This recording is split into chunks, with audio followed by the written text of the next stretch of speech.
욥기 11장입니다. 환난 가운데 있는 욥을 향하여 끊임없이 친구들이 환난의 원인이 죄 때문임을 강조하고 있습니다. 그러면서 회개를 촉구하지만 하나님 앞에 의로운 욥은 까닭없이 당하는 고난임을 항변하면서 하나님 앞에 온전함으로 계속 고백을 하고 있습니다. 이때 세 번째 친구 나아마 사람 소발이 욥을 향하여 입을 여는데 2절 말씀해 보니까 말이 많다 이렇게 말하고 있어요. 친구들이 와서 얘기를 하면은 그냥 듣지 말이 많다 이런 거죠.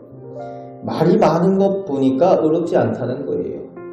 자기 합리화하고 자만해서 자신을 자랑하려고 하는 것이라고 3절까지 이 소발이 말을 하고 있습니다.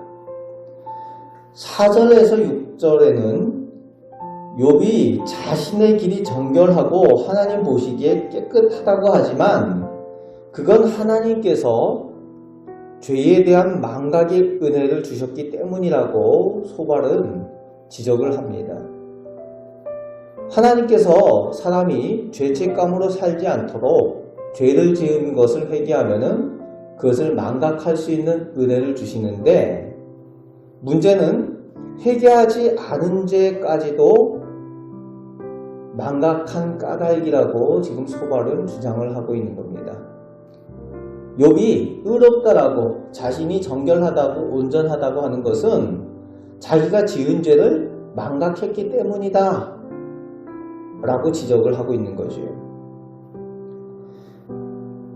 그러면서 이제 7절부터 11절까지 하나님의 전능하심과 오묘하심에 대해서 소발이 설명을 하고 있습니다.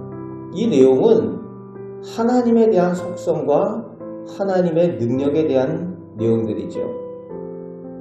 여기에 대해서는 욥도 인정할 만하고 오늘 우리도 하나님의 신비로우심과 전능하심을 이 고백대로 고백할 수 있는 내용들입니다.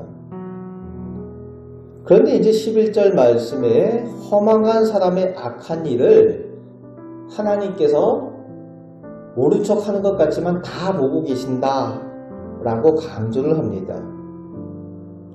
그러면서 12절이 이어지면서 허망한 사람은 지각이 없이 자신을 돌아볼 줄 모르는 들나귀 같은 존재다 라고 하면서 죄를 짓고도 자기가 죄 지은 줄도 모르는 네가 바로 그런 들나귀 같은 특징을 가진 허망한 사람이다 라고 욥을 비유하여서 지적을 하고 있는 내용입니다. 친구가 와가지고 이렇게 비꼬는 거죠. 그러면서 13절부터 19절까지 지금 욥이 당하는 고난을 해결할 방법이라고 충고하면서 해결책을 제시하는 내용이 나오고 있습니다. 13절 말씀해 보니까 마음을 바로 정하여 하나님을 향하여 손을 들라. 하나님께 기도하라는 거예요. 회개 기도하라는 얘기입니다.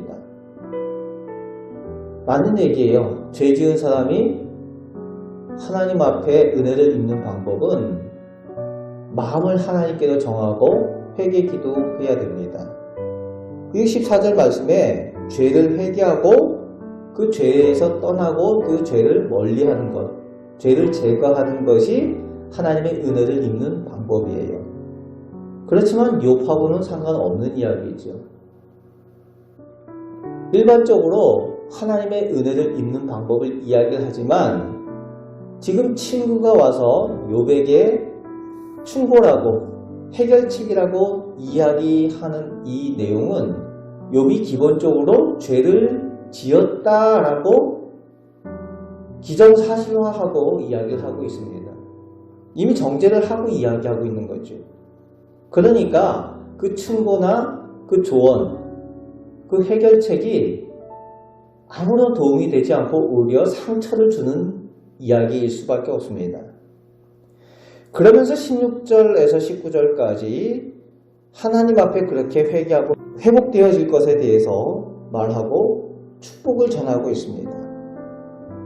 그러면서 이제 마지막 절 20절 말씀에 악한 사람이 이런 사람이다 라고 이야기하면서 도망할 곳을 찾지 못하고 희망이 없이 숨을 거두는 것이 악한 사람의 모습인데, 욥이 지금 네가 이 환난에서 벗어날 방법도 못 찾고 차라리 죽었으면 좋겠다 이야기하는 네가 지금 이 악한 사람의 모습이다 라고 마지막까지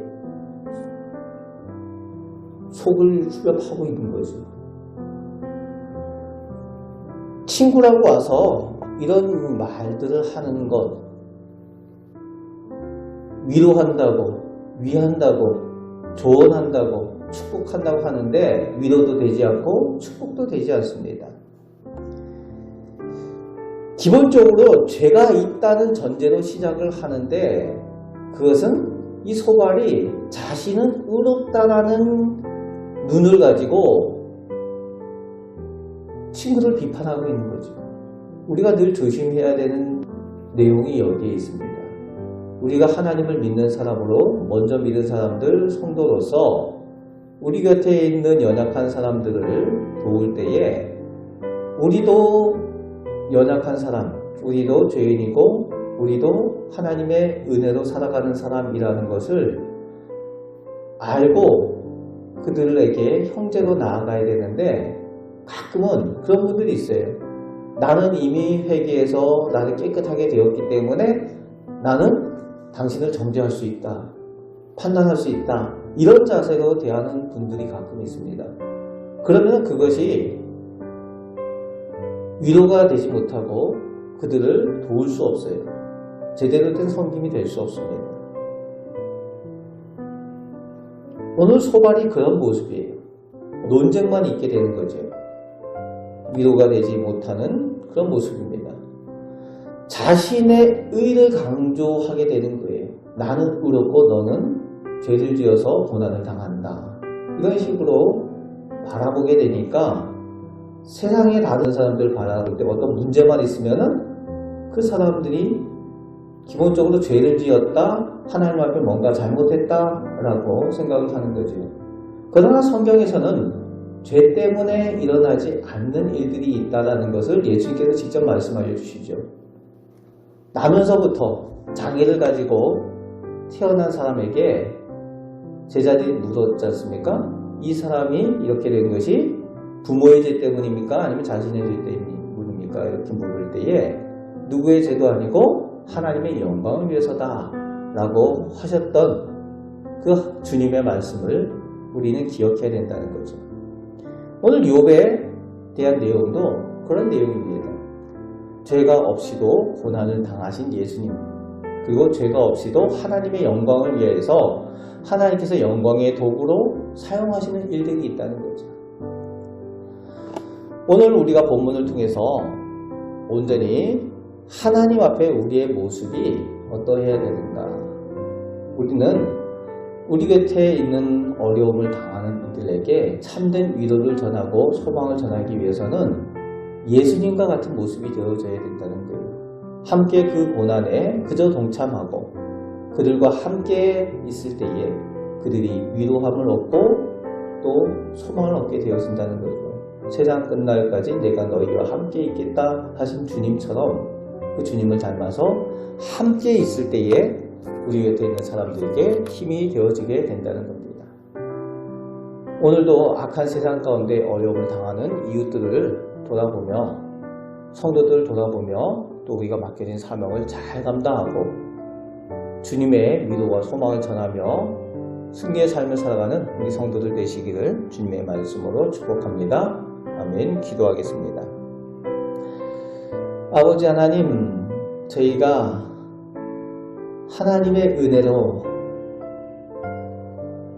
복을 누리고 또 죄사함을 받고 또 성도의 삶을 살아갑니다. 아버지 하나님, 저희가 예수님을 닮게 하여 주시고 예수님처럼 우리 곁에 있는 이들에게 함께 있고 동행하여 주시는 그 예수님처럼 그 사랑과 복을 나누는 저희들 되게 하여 주옵소서. 위로하게 하시고 참된 소망을 전할 수 있는 저희들의 삶이 되게 하여 주옵소서. 오늘도 저희들과 함께하여 주시며 은혜 베푸시는 주님께서 저희들의 모든 것을 돌아보시고 저희들을 선한 길로 인도하여 주시는 줄 믿습니다. 그 주님의 사랑과 은혜를 체험하며 능력 가운데 살게 하여 주옵소서. 예수 그리스도의 이름으로 기도합나이다. 아멘.